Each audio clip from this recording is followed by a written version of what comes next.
Okanagan is the prime agricultural region in British Columbia. In the summer, there are many varieties of things to grow and hold up quite well in the summer. Euro-Canadians realized this and replaced the Okanagan First Nations agriculture with their own farming industry. The First Nations' original economy systematically worked and yielded many different foods and materials throughout their land. This was apparent because they had raised horses and cattle for many years. They also grew more basic fruits and vegetables. They also grew potatoes in the mid-18th century. 1860s rolls around, and an influx of miners and farmers came who lived on the lands of the First Nations. Since this has caused some tension, to avoid conflict, James Douglas negotiated treaties with the Okanagan peoples, and reserves were set aside for raising cattle and farming. Reserve lands were pretty big at this time.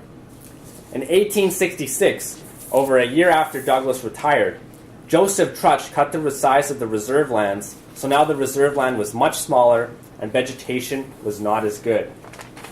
The Okanagan chiefs let Europeans share land if the First Nations could continue working in their land.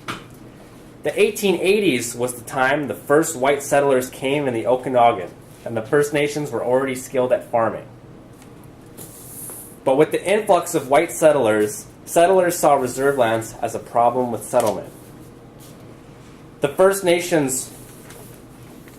the First Nations community, ranching became pretty popular in the part of the 18th century. Okanagan peoples became the major workforce for farmhands and ranching. And although First Nations were not paid in cash, they were also paid by redeemable, color-coded coupons. The First Nations also started their hand at farming and ranching on their own. However, when it came to irrigation of their crops, the government controlled land rights. So when it came to First Nations and using water, they could not access it as they were considered ward of the state and Indian.